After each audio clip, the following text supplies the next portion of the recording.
everyone, I'm Cassidy Jensen, a licensed professional counselor. And I'm Grace Allspaw, a licensed marriage and family therapist. And we are both owners of our own therapy practices and passionate about the world of therapy. This is Two View Therapy, the podcast. Because if nothing changes, nothing changes. Are you kidding me right now? Okay. The internet's sucking. Yeah, it's terrible. Oh, I see that. Trying something new. We've changed up the lighting very slightly. Nobody looks at the YouTube, so you won't notice. And then we're trying our mix. Yeah. Hopefully the video sounds. Honestly, shout out to the loyal listeners who are going through the roller coaster of sound being different every episode. Yep. We're getting there. We're getting there. I found out that we didn't have our microphones connected for grief, so if it sounds a lot more quiet, it was. That would be why. Yeah. Oops. But we're getting there. Dang it, did we recorded 2. So no, we didn't. Come on, I was like, but I didn't check with the anxiety and the other ones. Maybe a few of them will be quiet. Sorry. Yeah. Well, good morning. Good morning.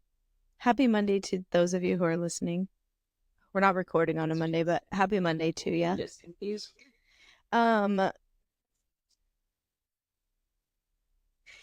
We continue to say that there's never enough time. Well, there would have been today, but I'm expecting the new washing machine to be delivered and want to be there for that. Will they not text you and say unhelpful?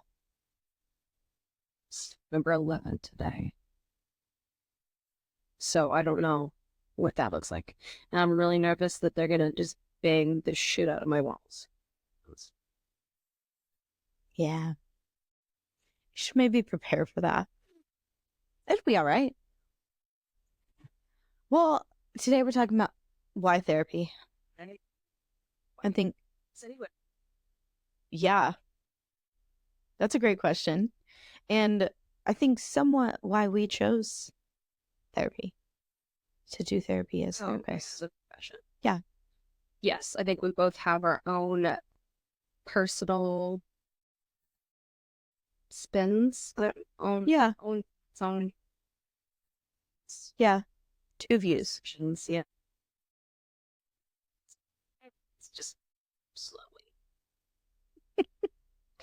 All right. Well, welcome to, I think this is episode 14.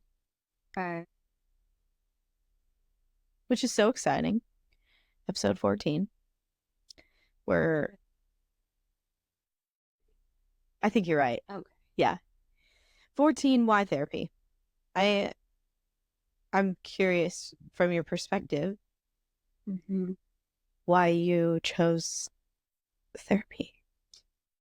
Well, I think this goes back to 2019, 2020. Well, slightly before that. So I worked as a crime scene inspector here, worked a lot of gruesome things. I was pretty stoic, and my parents would always check in and say, like, oh, you sure you're doing okay? Sometimes you seem a little jaded. It's fine. So I'd have thoughts about the scenes that I worked, or feeling sad, or just in my feelings. Yeah. I didn't think about it all that much. Yeah. The department that I worked for does not treat crime scene investigators very well. Underpaid, undervalued, understaffed.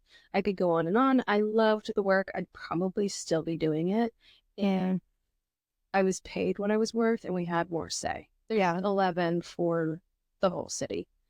So, because for a while there, I was on the dream team, second shift, you know what's up. We knocked some stuff.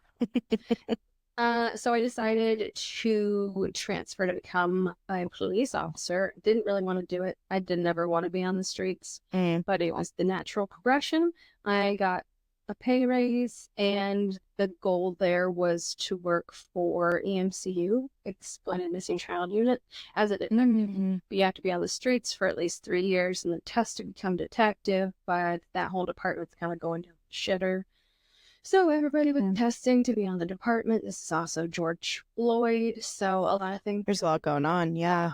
So I basically, at the end of the day, I hated every second of being a police officer because I went from loving what I did, working really important things, making sure I got to be meticulous and problem solve and strategize, to occasionally working important things. I mean, in my head, I was like, I'm going to be a female officer. If there's ever any DV or, female victims, I want to be like the front line to let them know like I got them. That was like very few and far between.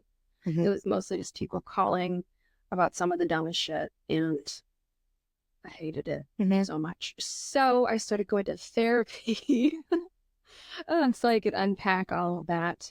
And in that, I started exploring what I really wanted, and I knew we were.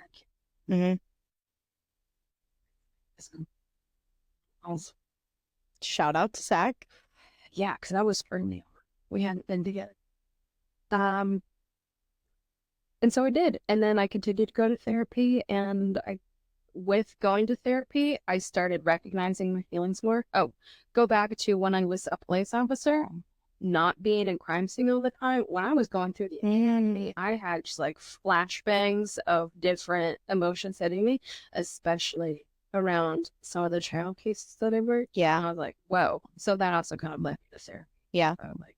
I'm just getting hit out of nowhere. And I think when you're removed from that, you recognize the significance of it, and just like that's not everybody's every day. No. So decided to become a therapist, and here I am now. Here you are. Sorry, that was a long winded. No. I'm curious if now that as you're a therapist, you feel like you're in the right area for you. Ooh, yeah. This feels productive. This feels purposeful. I can see things hopefully before, because I was going to different suicides and things of that. Yeah. So now I'm hoping, I don't think it's going to be everybody, but I'm hoping at some point I'll have one person, and I was the person that they just really needed to sit with here and just be able to unpack their safe space. Yes. Yeah. Yeah. What led to their... Yeah, I would say my journey to being a therapist is a little different. I am a therapist child. So when I was 10, my dad went back to school. By the time I was 12, he graduated with his degree in marriage and family therapy. And at that point, I saw changes in my dad that at that point wouldn't have registered like, oh, it's because he's a therapist. But just different things. And I've always been close with him, but connection was different. And started to see a lot of value in what he did. Yeah. And people would come up to us, appropriate or not, and say, your dad changed my life, or your dad saved me, or whatever. And at a really young age, I knew that wasn't true. That it was not my dad doing the work, but he was providing the space. And I thought that was really powerful. We joke, my siblings and I, that like he's not a superhero. Like, he is awesome. Don't get me wrong. But that he doesn't do the work. He just provides the space. Yes. So I knew from a really young age I wanted to do that. I wanted to help people, but I'm no medical genius, and that world would have made me woozy. So I was like, therapy's a great route. And then our family went through some pretty significant changes around my senior year of high school, and that really pushed me into wanting to sit with families, provide a space that just was different. My parents and one of my brothers and we went to therapy, the four of us together, which was really cool and also really annoying all in one. And that was life-changing. I mean, for the four of us to go, I don't even know that my parents know that had such an impact. But I think what was cool is that they were with us. It wasn't this like, the two of you go to therapy and figure it out on your own and deal with it. Yes, it was a group project. Yeah. And then I began seeing that same therapist individually and was able to work through some of my own relational wounds that I'd experienced pretty much all the way up until that point. And so this family stuff was kind of the nail in the coffin of all my relational wounds. And so sitting with her and processing was incredible to me. And I mean, she's an amazing therapist, does amazing things here in Wichita. So at that point, I was pretty determined this is what I was going to do. Yeah. Yeah, just the family experience and seeing my dad go through it and investing time and energy and creating that space was meaningful to me. Yeah. Yeah. And it's interesting now of relational stuff and family stuff is what really pushed me into this. And I do a lot of complex family dynamic work and difficulty within relationships. Do you feel like you... Yeah. I would even say my first semester of my master's program, what started the family stuff shifted. So 6 years later, almost shifted my first semester of my master's program. And we were learning about bone family therapy, which is generational patterns, emotional attachment with one another, like all the things. So that was pretty significant as well. Like learning all that stuff during. Well, I'm sure those... Yeah. Appreciate it. Oh, absolutely. Yeah. Some soul searching to be had.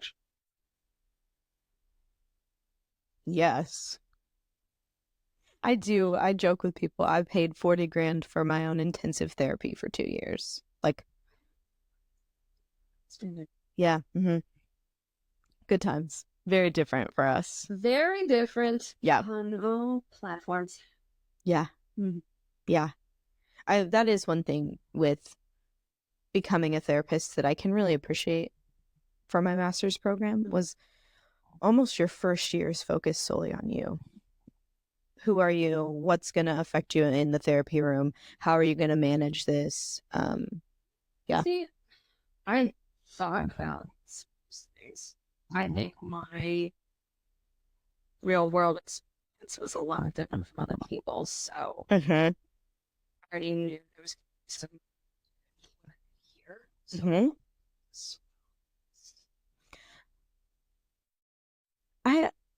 I still don't. I just had this conversation with a friend. I don't know that there's anything I couldn't sit with.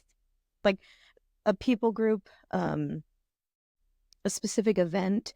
Like I think the only reason I wouldn't sit with it is I didn't feel like I had the knowledge or ability to help. But not that it would like I can manage my own enough that I can sit with it. Does that make sense? yeah. Like I can separate myself from the situation. There's been, I think, 2 times where I've noticed I don't know, it was with it like ignited, where I noted Yeah. body, Yes. I think, go towards like anger and disgust, and to had to deal with law enforcement and how they were treated. I felt like it was like shit, which Yes. Yes. Again, that's kind of why I went into law enforcement, because I feel like there have been a lot of crap encounters, and I wanted to make sure that didn't happen. But here it is still happening.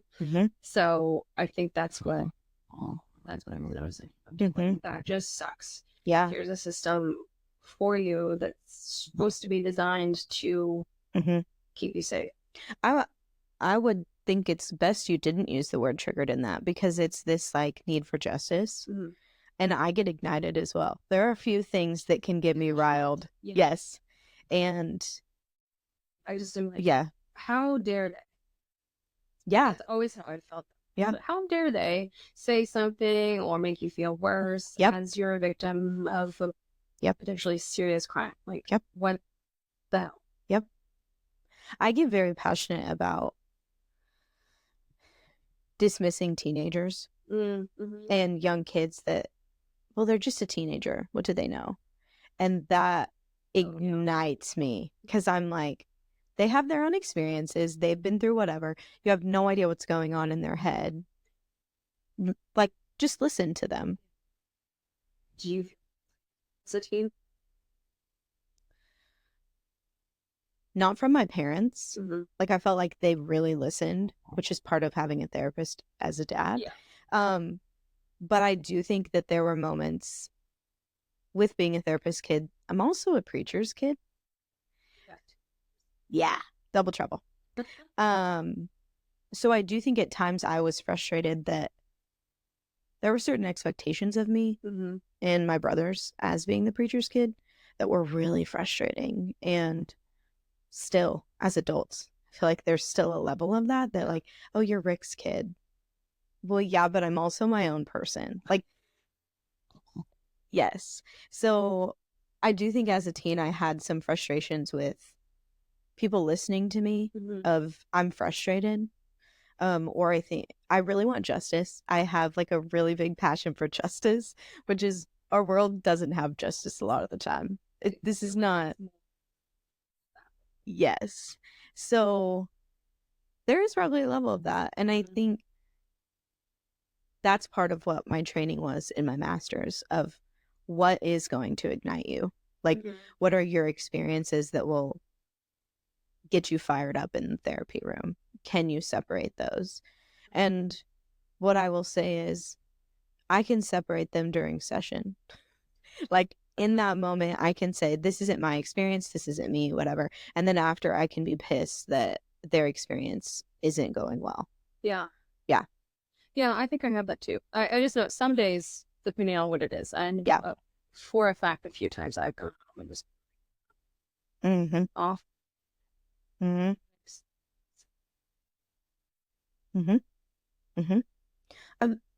That's leads me to think about like therapy can be really intense. Yeah. For us and for the clients.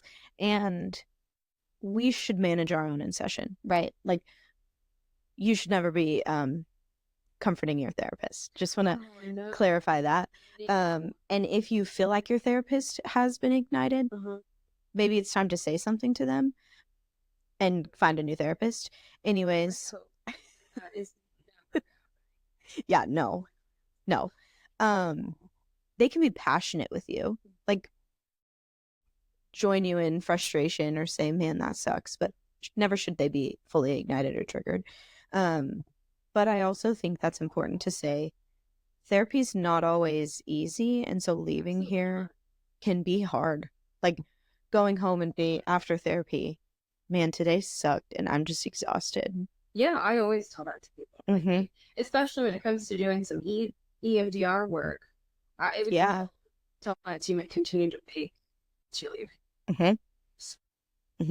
Think about that. You might want fatigue. You might notice.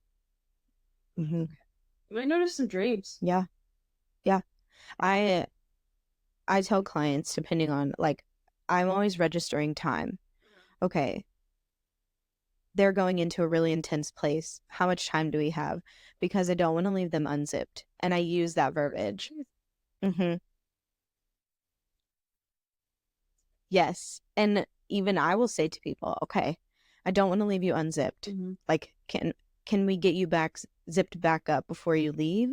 Or if you are unzipped, what can you do after this to help yourself? How can you go out and be okay for the night and do something for you? Yeah. Yeah. Acknowledgement. Yeah. I always recommend people go get ice cream. Oh. I'm like, go get an ice cream, or like drive around with the windows down, or walk around TJ Maxx, or find something that's just like soothing to you before you go home to screaming kids, or a husband who also had a long day, or the barking dogs, or yes, because this is intense, and then you go somewhere else that also could be intense in a different way or similar, depending on your situation. I like that. Which people always laugh, and I'm like, I'm serious. Like, I don't know if it's your favorite meal. I don't know if it's ice cream, whatever it needs to be for you to just come down from this. Do it. Or even prepare people like, okay, we've made a game plan to talk about this next time you're here. How can you prepare before session? And also, how can you prepare or help yourself after session? Which I think sometimes people think I'm joking. I like to ask people, like, what is the rest of the day? Yeah. I'll steer the conversation. Mm-hmm. Mm-hmm. You get to go home. Do you get to go back to work? Like, Yeah. what's it look like? Yeah. So thinking about, sadly, we work in a career that's not dying. That's, yes. And I'm curious why you think people would choose to come to therapy. Well, I think it has been taboo for quite some time. Mm-hmm. I think that's another one of the things that I wanted. I like to get into career fields that Yeah, you do. and I, again, podcast, getting it out there. Let's make a conversation easy. Mm-hmm. Got this. Had my fair share of answers. Like, I'm skeptical and I'm giving this a try. Yeah. Yeah. Regardless if you've got baggage, everybody does. So don't give me that. We all got something. Yeah.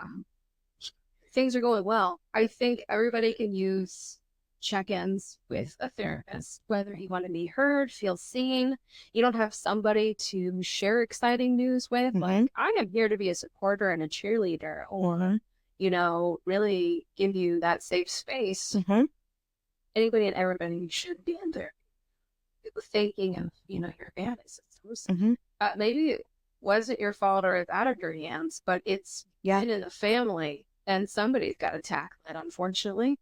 Well, and even choosing to change that cycle, that pattern that has been in generations. Yeah. That you didn't create it, but potentially it's your job to end it. Yeah. Yeah. I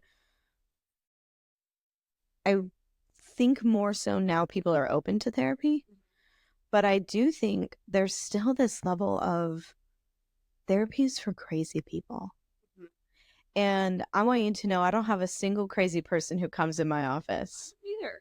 Either. Maybe at times we're all a little crazy. We all have our own weird. I just sounded like my dad when I said that. We do all have our own weird, but these are people who are just trying to make it through every day, who potentially had something in their past that's affecting them.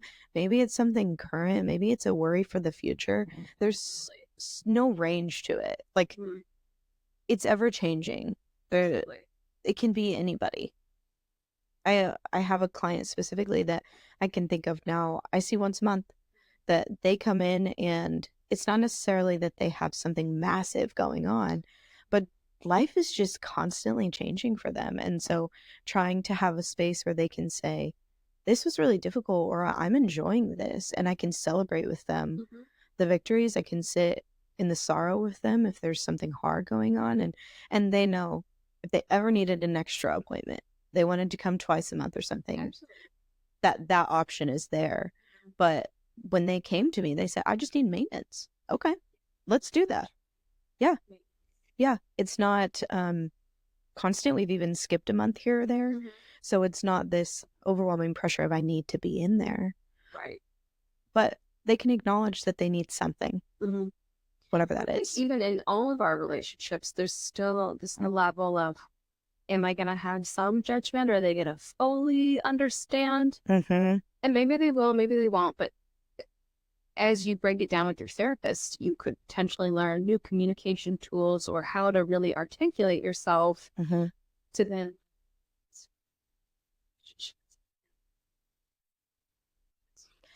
You just said a word that I think is important we touch on, judgment. That in my internship, I had a client who came to me and said, there's no one who's fully judgment free. And I was like, well, tell me more. What do you mean? It's like, I know you judge me. And I so sincerely was like, I don't judge you because I care about you as a person. If I didn't care about my clients, I'd be a terrible therapist. I do care for every one of them in the nicest way. I don't care about what they choose. If it's best for them, incredible. Yes. So if it's a whack choice, but it is the best thing for them, incredible. I will support that. Right? Yes. But there's no judgment here because it's not my life. I don't get to make the choices. What judge? Yeah. If I am going to judge others, I better be prepared for them to judge me. And I think in the therapy room, because it is so one way, there's not a judgment back towards me. I mean, in some ways, probably I'm like, man, she's a terrible therapist. Maybe not, but I better be prepared to handle that if I want to judge them first. Does that make sense? Yeah. So I do want to clarify that I'm not judging. I am very expressive. I'm an involved therapist, so I'm going to make faces. I'm going to be like, excuse me? Especially like maybe we're Yeah. Yes. Oh, when someone says, do you want to see? Yes. Or would you like me to read it to you? I'm like, yeah, absolutely. I'd love to join you in this. Oh, yeah. If someone has a dog, I want to see. Yeah. I feel like there's Mm-hmm. I've been nervous to show my tattoos until like the last year. I don't always tell clients what my background is because I don't know if there's going to be judgment there. Yeah. Sometimes when you have a therapist as a client, you're like, do I really suck? Yeah. Do they like this kind of therapy? Do they see Yep. all of the flaws? Mm-hmm. I don't know. Yesterday I had a client just asking questions of maybe they want to change treatment goals. Can I meet that need? All the things. And she's like, I was so worried to ask you. And I was like, why? She said, well, I didn't want you to think I wanted to leave you. I was like, okay, here's the thing. If I am not your cup of tea, if I am not the therapist for you, I do not meet your needs, I am not capable of whatever it is you need, please leave me. Like, I want you to find somebody that's going to work for you. Yes. Yes. I even offer, if you don't think this is going to work for you with me, I will find you a referral. Like, I will get you some information for another therapist that would better suit your needs. I will say she approached about shifting, and I knew she wanted to dive into this new area from the get-go. We just hadn't gotten there. And so it's like, this is actually like what I would consider my area of expertise is what you want to go into. And then she's like, really? Yeah. But if that's not the case, let's shift into a different thing for you. Yeah, and I think going into therapy, I want clients to be aware of and know, like, we can do a lot, but we can't do everything. Oh, no. And we have our little niches that you and I are kind of carefully crafting as we get more seasoned. But we're not miracle workers. We're not. I just did an intake this week, and I often say, what's your goal? What do you want from this time in here? And this was a system situation, so multiple people in the room, and one looked at me and said, fix us. And I kind of chuckled because I'm not a miracle worker. I can't fix anything. That also yes, it also implies they're broken. And I think at times we can feel broken, but I don't know that we're broken. I think maybe there's wounds, but not fully just completely shattered and broken. there's wounds or breakage, but broken seems so intense to me that fix us. I don't know. Like, I'd rather shift the language of we want to heal rather than fix us. And so I just said, I can't do that. I can't. I'll provide a space for you. We'll dive into stuff. We'll process, explore your situation. And make repairs. But you have to do the work. And the people in the room all looked at me and were like, okay. Like, okay, if that's... That was... Yeah. I find it is hard when you're in that situation. And then, you know, maybe you're seeing a client 3-4 sessions. They're like, why isn't this working? I'm like, do you understand you have a lifelong set of emotions, feelings, thoughts here? It's not going to be resolved in 3 sessions. And you're only seeing me for an hour, maybe once a week, maybe every other week. So, like, let's manage these expectations. And even thinking from my, like, generational pattern lens, this maybe didn't start with you. No. Which, I mean, we just a few weeks ago dove into it ends with us. Yeah.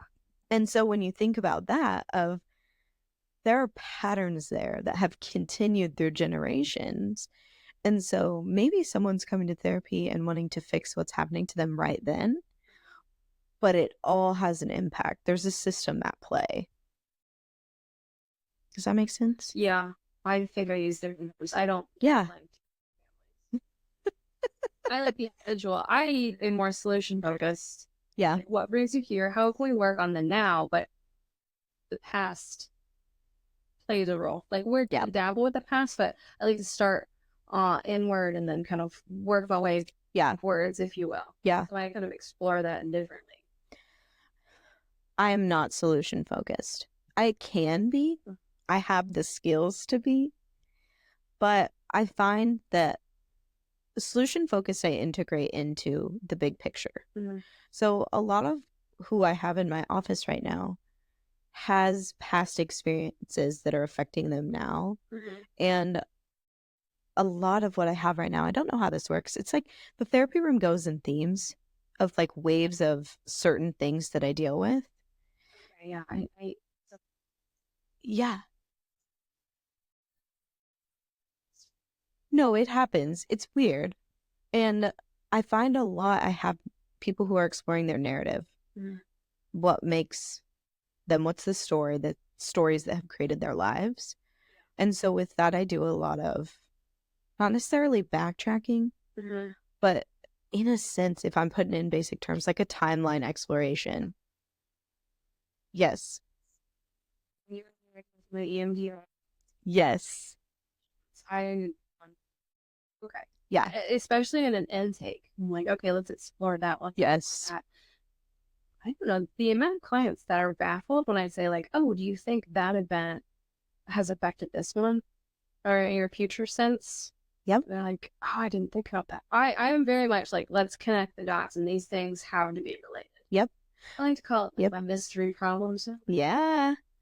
I did ask someone recently in an intake session. I was like, oh, so both these things happened, whatever it was, 2 years ago. You think they have any impact on each other? Like one came from the other? And this client just looked at me and was like, I'd never acknowledged that they happened about the same time. I'm like, interesting. Well, yes. Yeah, I wouldn't disagree. I do think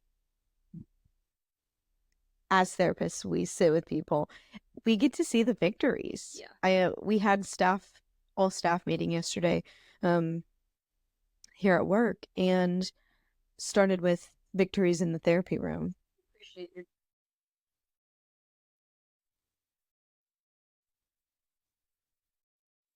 Yeah. Really difficult. Yes. Yeah. But we all had one. And I think even I missed part of yours, but I think everyone's, all of our victories, if I can remember, like broad picture, there was still some sorrow and difficulty. but overarching, there was this victory of this person's doing the work, or they're trying, or whatever it is. We could all find a piece that was a victory. Yeah.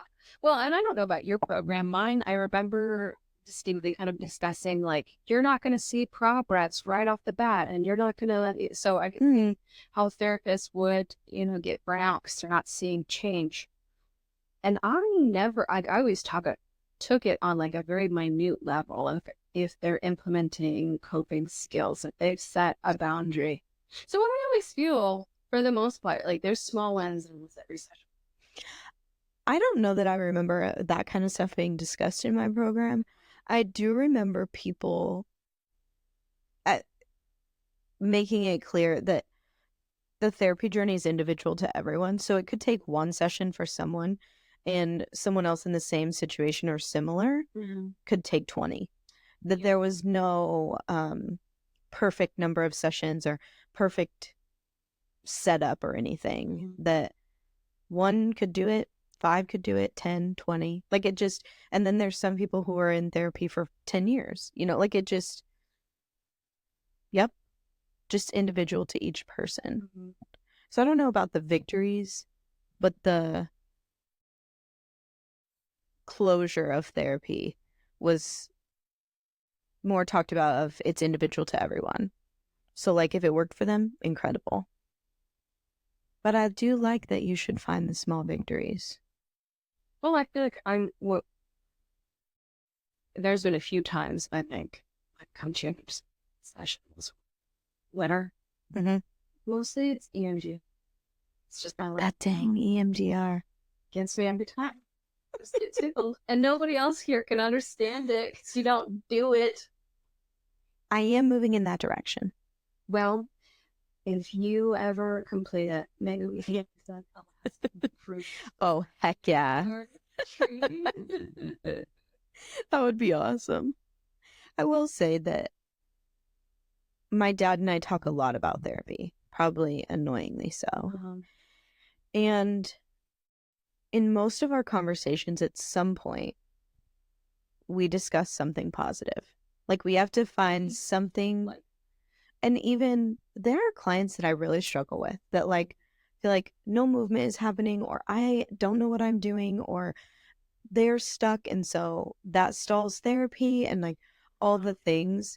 And I work really hard to find something positive about every client. That like there is something they are doing that is putting in the work. Even if it's this big, they come to therapy, or they've told people a boundary, or whatever it might be. That even if big picture massive change isn't happening, there's something that they're doing to help themselves. Do you think it's a wrong expectation of society to expect you to go to therapy for 20 sessions and you're going to be this whole new person? I do, because therapy's not meant to like alter your personality. I mean, if that's what you want, okay. But I do think there is an expectation, even with the fix us situation or fix me, that you'll go to therapy and all will be perfect in your life after. Yes, that it looks amazing, phenomenal. Everyone on the outside is going to be like, man, they're perfect. And that's not, we're not fixing people. We're not fixing themselves. They really are going to be vulnerable with wanting that change. You have to want it. Yeah. Because we can sit here all day, and if you're not willing to, again, be in that discomfort, we're doing our best. And thank you for saying that, because here's the thing. We get 50 minutes. A clinical hour is 50 minutes. Okay. It's not quite 60, which is a full hour. We get 50 minutes. Okay. And I specifically with parents, but I get this with couples, families, whatever, where parents come in and like have this frustration that their kid's not perfect. And I remind them that one, that's not my role here. I'm not creating perfection. And two, I get 50 minutes maybe weekly, maybe bi-weekly. I have some people I see monthly. So like, look at that, at how many hours you have outside of therapy. And like parents, you got to put the work in, or adults, you have to put the work in outside of therapy to really take the tools, the thoughts. Really gain what you can from Yes, it's not a miracle worker. It is incredible, and amazing things come out of therapy. it. A lot of self-discoveries. But you also get what you give. Like, what you put into therapy is what you're going to get out of therapy. Yeah. Just felt like some people, like I was working my ass off for, and she said like there's no reason you should be working for her than and that is discomforting to me. I'm like, I want to see the progress. I want to work through something, but yeah, I need to slim my ropes. Why am I trying to solve this? Well, I think one of the things we've talked about, I have a new supervisor who really has shifted my viewpoint on a number of things and really helped me kind of expand, not narrow-minded thinking, because I'm very flexible, but pushing me outside of my comfort zone of types of therapy. And with her, we talk a lot about the stages of change. And I have this new perspective of therapy is kind of dependent on stages of change. Ooh. So there's 6 of them. Okay. Pre-contemplation. So that's not yet considering change. Like you're unwilling to change. Contemplation, which is seeing possibility of change, but you're kind of uncertain. Not quite there yet. Determination is commitment to change, but still considering what to do to create that change. Action is taking steps towards change, but the situation hasn't stabilized. So like you're still just taking action. It's not yet evened out. Does that make sense? Mm-hmm. And then maintenance. This you've achieved your goals and are working towards maintaining that change. And then the last one I've seen as termination or recurrence, which would be like experiencing recurrence of the symptoms.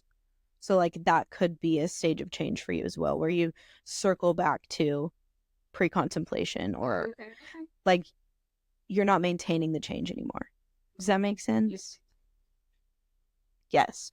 Maybe it could shift its negative. Yes. So I think when you view therapy as stages of change, pre-contemplation, there's probably not a ton of clients in therapy that are in pre-contemplation. And if they are, potentially a partner brought them, or a parent, or they just haven't been able to acknowledge that change needs to occur.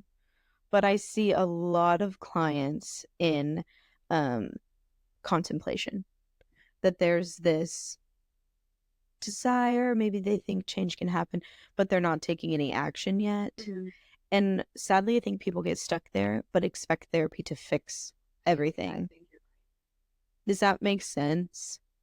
I've done this. I've come. Mm-hmm. I've sat here for 6 weeks or whatever it is. Things should be great now. But there's no action. There's no even determination, that commitment to change. There's none of that. So we can't be miracle workers ever, but we also can't help facilitate change if you don't desire it. Exactly. I think it is. Let's talk about new goals for therapy. Mm-hmm. What are your expectations? Mm-hmm. Because I think we're toast. Yeah. Reevaluating. Mm-hmm. Yeah.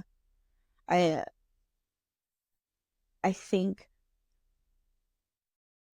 often in therapy, we and clients, we as you and I, can get stuck alongside clients if we view the stage of change differently.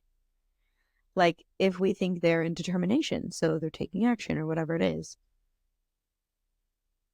but they're in contemplation, or vice versa. Mm-hmm. That becomes really difficult too. Well, I think sometimes there's glimpses. we're moving forward a little bit. And I'm like, yay, get it. You're doing some of the things. And then the next session, like, darn it. Mm-hmm. What's going on? What's changed? Mm-hmm. Why are there roadblocks? Mm-hmm. What are you avoiding? Mm-hmm. Why stuck there? Mm-hmm. Yeah. I'm curious if you view therapy being different for certain types of people, of like, this wouldn't work for this person, or it doesn't count as something worthy of going to therapy for. I think there's been a few like intakes from like, what are you doing here? But I think sometimes it comes down to the client doesn't have the self-awareness, where they don't think there's anything. But the more we talk about it, I'm like, I feel like, there's some anxiety. I think that thing in the past is affecting now. Okay. So some of that narrative work. But yeah, I think sometimes I've been like, I'm not sure what we're doing here.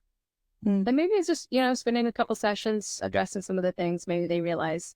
I had one, she thought she needed to grieve a certain way. That's kind of fine. And we kind of came up with, unless you have something else, like, I think your grieving process is fine. It's okay that it was different than others. Yeah. Be patient with yourself. But so even in that, changing the expectation that, like, she needs therapy.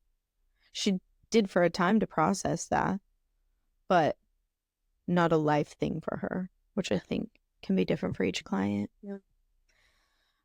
With all of this of why therapy, I think ultimately both of us can say for ourselves as therapists and for clients that if nothing changes, nothing changes. We wanted to say thank you for listening today.